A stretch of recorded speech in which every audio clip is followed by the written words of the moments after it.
Assalamualaikum warahmatullahi wabarakatuh.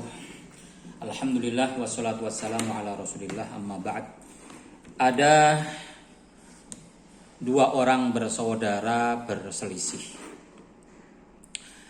Ceritanya adalah ada seorang tua meninggal dunia, meninggalkan anak-anaknya, meninggalkan warisan berupa tanah.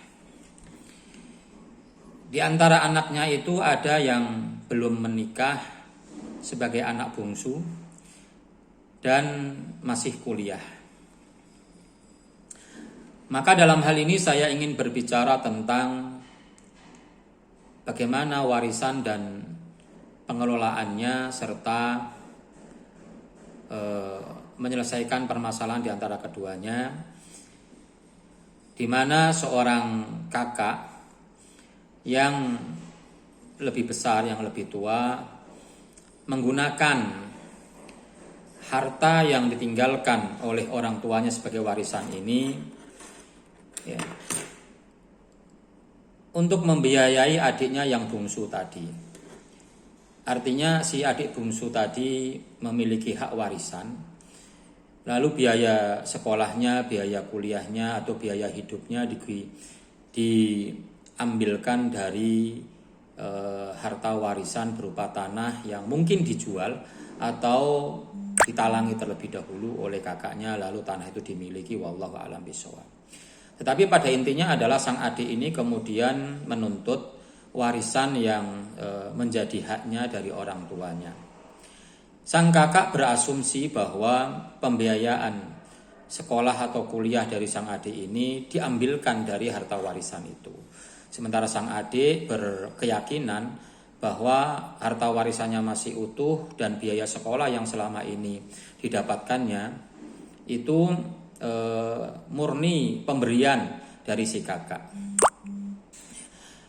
Ini persoalan yang mungkin dialami oleh banyak orang dan coba kita telisik satu persatu bagaimana cara menyelesaikannya. Ya, ketika si ayah ini meninggal dunia, maka tentu anak-anaknya mendapatkan warisan, termasuk si bungsu ini juga mendapatkan warisan. Hanya saja tentu warisan ini dipegang terlebih dahulu oleh kakaknya karena sang adik ini sedang thalabul ilmi. Maka sang adik ketika dia belum balik, belum memperoleh harta, maka ia berada di bawah perwalian dari sang kakak ini. Tentu sang kakak sebagai wali, maka cara membiayai adiknya adalah dengan menggunakan pertama harta warisan si adik tadi.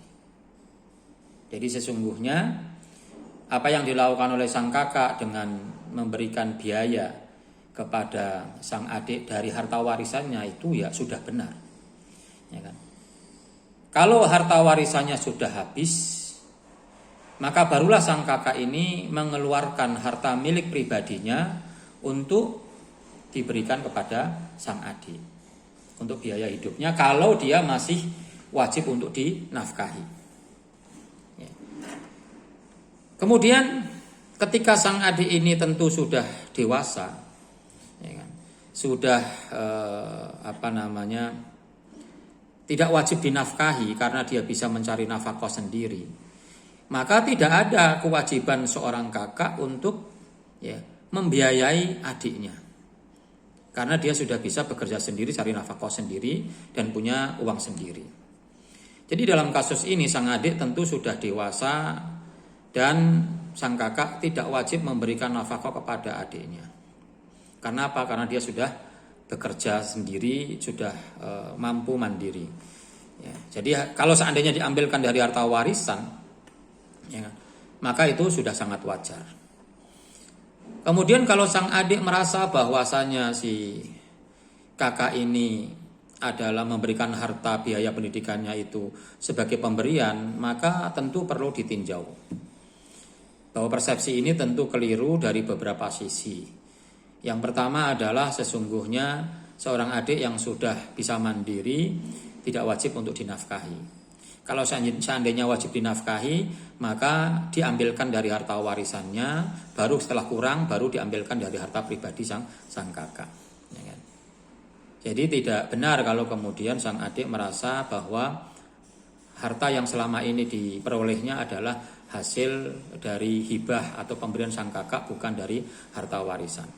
Kemudian berikutnya adalah bahwa seandainya itu nafkah, seandainya itu adalah nafkah yang diberikan kakak kepada adiknya sebagai kewajiban kakak kepada adiknya, anggap saja warisannya sudah habis ya. Maka sesungguhnya yang wajib diberikan oleh seorang kakak kepada adiknya dalam memberikan nafkah, dalam bentuk nafkah, itu adalah kebutuhan primernya. Makan, minum, bak sandang, dan papan. Sementara biaya pendidikan itu bukan termasuk yang wajib ditanggung oleh seorang kakak. Sehingga kalau seandainya seorang wali, ya seorang kakak yang menjadi wali bagi adiknya tidak menyekolahkan adiknya, tidak membiayai adiknya untuk sekolah karena tidak memiliki kemampuan, maka tidak berdosa karena tidak menjadi kewajibannya. Nah, perselisihan ini bermula saya kira disebabkan karena ketidakadilan dalam pemberian harta kepada anak antara anak yang pertama dan anak yang terakhir. Karena yang pertama dibiayai sekolahnya, kemudian dinikahkan, sementara yang kemudian meninggal dunia bapaknya, sementara adiknya belum mendapatkan fasilitas pendidikan dan mendapatkan biaya untuk menikah. Ya, sebenarnya ini bagian dari pelajaran bagi kita bahwa sebagai orang tua, maka kita harus tahu bahwa bila ada anak kita yang beda kita perlakukan, yang satu dikuliahkan, yang satu dinikahkan, maka yang belum mendapatkan fasilitas itu mestinya disisihkan terlebih dahulu. Ya kan, ini untuk biaya adik kamu yang bontot, gitu kan, dan untuk nikahnya yang bontot sama rata biaya yang diberikannya, sehingga nanti di kemudian hari tidak ada masalah. Jadi mungkin penyebabnya di situ.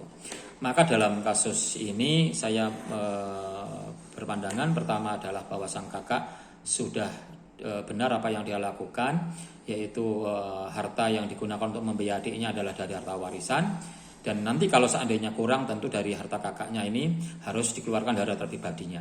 Yang kedua adalah bahwa nafkah itu diberikan untuk hal-hal yang primer, tidak termasuk harta untuk pendidikan.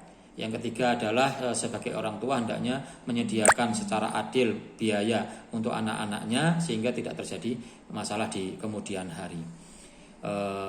Kemudian saran kepada sang kakak yang mengaku bahwa biaya pendidikannya diambilkan dari harta warisan, sebaiknya memberikan laporan tertulis rincian berapa yang sudah dikeluarkan dan harta warisannya berapa. Sehingga clear di situ berapa yang tersisa, kurang atau lebihnya itu sudah jelas di situ, ya kan? Karena ketika sang adik mengaku bahwa kakaknya itu harta yang diberikan oleh kakaknya itu sebagai hibah, maka ya tidak bisa mengklaim seperti itu karena yang sumber akadnya itu kan kakaknya. Ketika kakaknya tidak memberikan akad hibah, maka tidak bisa seseorang kemudian mengklaim bahwa itu adalah hibah, ya. Misalnya saya memberikan handphone kepada seseorang sebagai memberikan aja misalnya. Kemudian oleh saya niatkan sebagai bayar utang saya kepada dia, tapi dia mengklaim bahwa itu bukanlah bayar utang tapi pemberian. Tentu yang dipercaya adalah si sumber akad, yaitu saya sebagai orang yang memberikan handphone tadi. Demikian pula kasus ini, sang kakak yang memberikan harta, maka ditanya ini uang apa, ya kan? Maka harusnya jangan kemudian sekarang diberitahukannya, harusnya dari jauh-jauh hari ketika sang adik ini sudah mulai kuliah dijelaskan, kamu kuliah hartanya diambilkan dari harta warisan, nanti kalau kurang ditambahin, mestinya begitu ya. Inilah pentingnya kita harus adil dalam memberikan nafkah kepada anak-anak kita, ya, sehingga tidak terjadi timbul permasalahan seperti ini. Wallahu a'lam bishawab. Assalamualaikum warahmatullahi wabarakatuh.